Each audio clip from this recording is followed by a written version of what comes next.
बिस्मिल्लाहिर्रहमानिर्रहीम। अस्सलाम वालेकुम गाइस। तो कैसे हैं आप लोग? उम्मीद करता हूँ सब लोग ठीक होंगे, खैर वाफियत से होंगे। तो गाइस आज तो खुशखबरी है यार, माशाल्लाह सुबह 12 बजे का पता चला है कि पेट्रोल 40 रुपये सस्ता हो गया। माशाल्लाह आज तो फिर मज़े ही मज़े हैं यार, माशाल्लाह।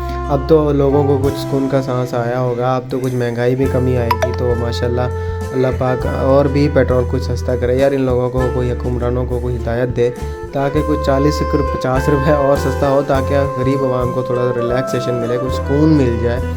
पेट्रोल वैसे बहुत ही ज़्यादा महंगा हो चुका था और गरीब आवाम की पहुंच से ज़्यादा दूर हो चुका था, और गरीब अब तो गरीब से गरीब होता जाता है और अमीर जो है वो अमीर से अमीर होता जा रहा था। लेकिन अब ये है कि कुछ पेट्रोल सस्ता हुआ, जिसकी वजह से कोई और चीज़ें भी सस्ती होने के इम्कानात हैं। अब इस पेट्रोल पंप को देख के कुछ सुकून हो जाता है कि यार अब कुछ कम है, चलो शुक्र है अल्लाह पाक का। ये भी एक गरीब आवाम के लिए रिलीफ ही है, चलो माशाल्लाह। अब देखें जी, ये रास्ते में माशाल्लाह मस्जिद है, माशाल्लाह बहुत प्यारी है, बहुत अरसे से देखता रहूँ। ये मदरसा है जो कि 5 चक का मदरसा है, माशाल्लाह ज़बरदस्त है।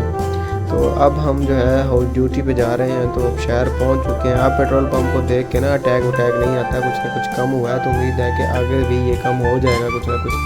ये FBR का दफ्तर देख के तो बड़े बड़ों के रोंगटे खड़े हो जाते हैं, वो तो बंदा सोच के भी डरता है फिर आगे से। अब हम KFC है जनाब, अब ये गरीबों के तो जगह नहीं है, ये तो अमीरों के लिए जगह है। अब हम हॉस्पिटल आ गए हैं, ड्यूटी के लिए तैयार हैं। बस ये स्टैंड पे बाइक खड़ी की है और अब ऊपर चढ़ने के लिए तैयार हूँ हॉस्पिटल के। अब जी अब सीढ़ियाँ चढ़ने के बाद अब हम पहुँचने वाले हैं अपने ऑपरेशन थिएटर, जहाँ हमारी ड्यूटी है, जो कि हमारा काम है, जो कि हमने करना है, लोगों की खिदमत करनी है, ताकि हम इसका अजर तो फिर अल्लाह पाक ही देता है। तो हम इंशाल्लाह जितनी हो सकती है लोगों की खिदमत करने की कोशिश करते हैं, मेहनत करते हैं, और अल्लाह पाक सब पे अपना करम फरमाए और सब मरीज़ों को शिफाए कामिला अता फरमाए।